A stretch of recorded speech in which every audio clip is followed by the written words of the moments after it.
En aquel tiempo vio Jesús a un publicano llamado Leví sentado al mostrador de los impuestos y le dijo: «Sígueme». Él, dejándolo todo, se levantó y lo siguió. Leví ofreció en su honor un gran banquete en su casa, y estaban a la mesa con ellos un gran número de publicanos y otros. Y murmuraban los fariseos y sus escribas, diciendo a los discípulos de Jesús: ¿Cómo es que coméis y bebéis con publicanos y pecadores? Jesús les respondió: No necesitan médico los sanos, sino los enfermos.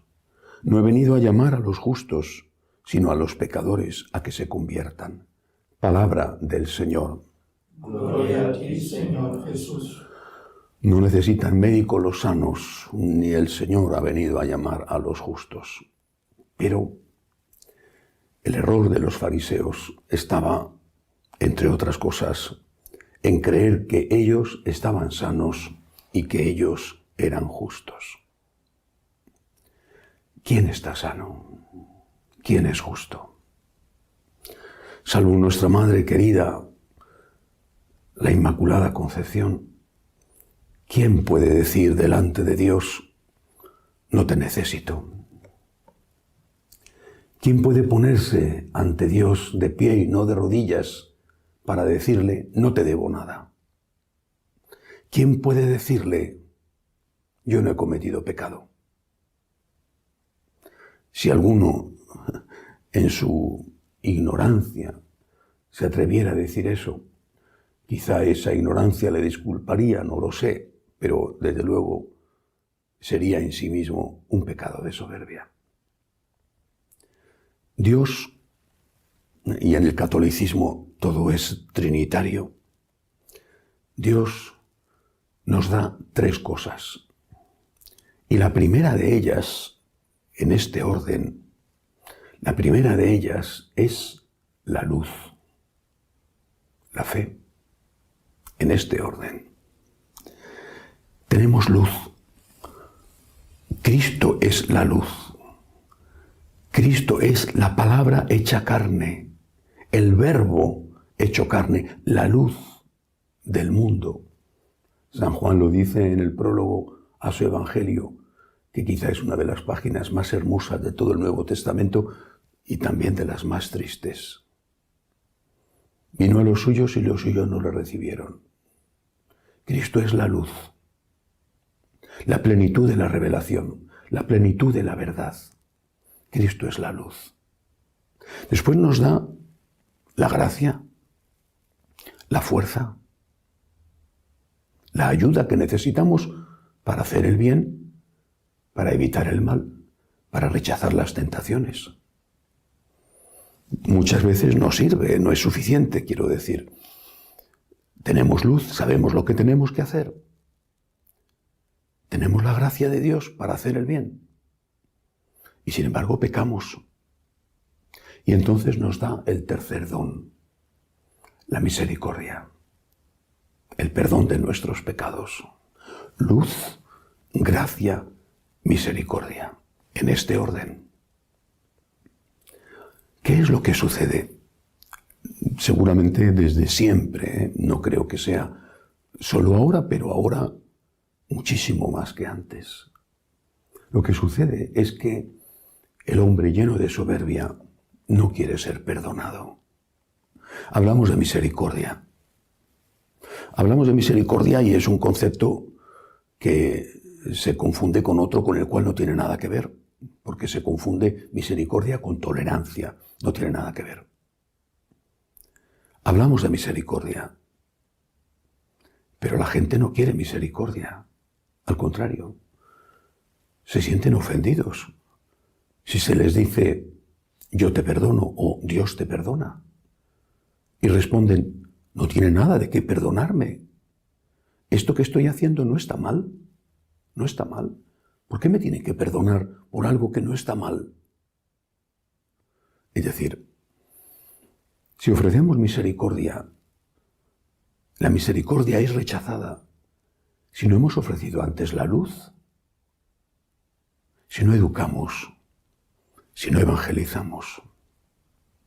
si no ayudamos a todos, pero sobre todo a los de la propia casa, me refiero a los católicos, a distinguir entre el bien y el mal, ¿cómo van a aceptar la misericordia?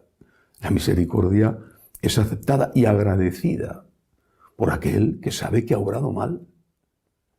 Pero aquel que vive engañado o autoengañado, al que le engañan o que se deja engañar, cuando le dices que Dios te quiere perdonar, responde a veces de forma airada: a mí no me tiene que perdonar de nada, yo soy perfecto. La soberbia del demonio. Por eso, lo primero, en el orden en que se produjo, y no fue casualidad, lo primero es la luz, la luz. El Dios rico en misericordia primero nos enseñó a distinguir el bien del mal. Después, los sacramentos, la gracia, y luego la misericordia. Nosotros necesitamos la misericordia de Dios, pero a nuestro alrededor no saben que lo necesitan y también la necesitan, seguramente incluso un poquito más, y transforman los pecados horribles en derechos. Seguramente, por poner un ejemplo, el aborto ha existido siempre, en todas las culturas, por varios motivos, seguramente. Pero tanto esas culturas como incluso las personas que lo hacían tenían conciencia de culpa. He matado a un hijo. ¿Qué cosa tan horrible he hecho? He matado a un hijo. Hoy no, hoy es un derecho. Un derecho, además, que se quiere imponer de tal modo que se pretende aplicar leyes antiterroristas a los que se oponen a ese crimen. Esto es simplemente un ejemplo, vale para todo lo demás. Por eso, repito, primero luz.